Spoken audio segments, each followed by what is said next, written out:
Yeah, thanks for having me on. So it was a slightly disappointing quarter, you could call it, down 2.1%, as you said. I think what stands out is that, our starting point for investing is 70% in equities, global equities, that is, 25% in bonds and 5% roughly in real assets. And what was particularly striking this quarter is that all our asset classes were down approximately by the same margins, i.e. 2 to 3%. And so the big thing, I guess, this quarter was continued rising rates, especially the long rates in the US. The US 10-year Treasury going from 3.8 to 4.6 and even continuing into this quarter. So that obviously is weighing down on the asset prices. Trond, it's a matter of time when it comes to fixed income. We've just seen overnight Bill Ackman has closed his shorts on US Treasuries. He cited the mounting risk that we're seeing globally, and I think we've all been witnessing the geopolitical developments and the macroeconomic uncertainty. It seems to be front and centre on our radar. Do you think it's just a matter of time that fixed income is now going to perform from here?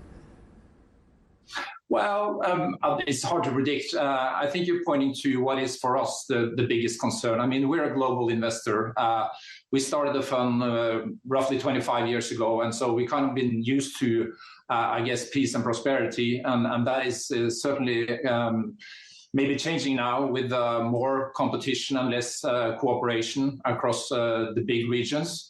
And so to the extent that means that, you will have de-risking, you will have onshoring, nearshoring, friendshoring, call it what you want. But anyways, a shorter, supply chains, that's obviously going to eat into it needs a big restructuring of the whole entire global ecosystem, and it's going to eat into the profits of the companies. So that's our biggest concern, that we're heading into more competitive between nation studies and blocks times. Trond, good to see you today, sir. In terms of what you're buying, it's not a question of when assets come off, you know better than I do. It's a question of what you do when those assets come off as well. Where are you finding the best opportunities now? And again, you and Karen have talked about a couple of the listed opportunities. Of course, the private sector as well has been under a lot of pressure, especially the real estate sector. Yeah, absolutely. So we're taking the long perspective here, right? And if anything, short-term fluctuations is something that could be as much as an opportunity as a threat for an investor like us. So what we're trying to do is to, when markets fall, see if there's opportunities that we can pick up, because we don't have any short-term liquidity needs. We have a truly global portfolio, and that is long-term. And we have a lot of inflows coming into the fund on the back of high energy prices. So we're not targeting specific sectors, but always looking to, do a good buy when we see one.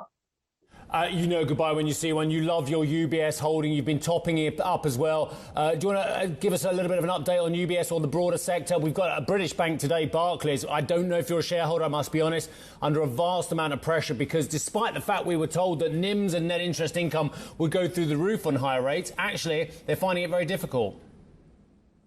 Yeah. So I guess, that's also a factor of the rising interest rates, right? Hitting the financial sector, hitting the real estate sector. People need to adjust their business models, refinancing on higher rates, not on the close to zero rates. So that's obviously going to be a period of transition for many. I think what you pointed to, the UBS situation is a perfect example of what type of investor we can be. When there is stress in the markets, we can be there and provide liquidity and provide, make a good investment for the long run. But, if we can have an attractive entry price, we'll take it any day. Hi, I'm Joanna Bersecci, and thank you for watching. You can check out more of our videos by clicking on the boxes on the screen. And don't forget to subscribe to our channel for more from CNBC International. Thank you for watching.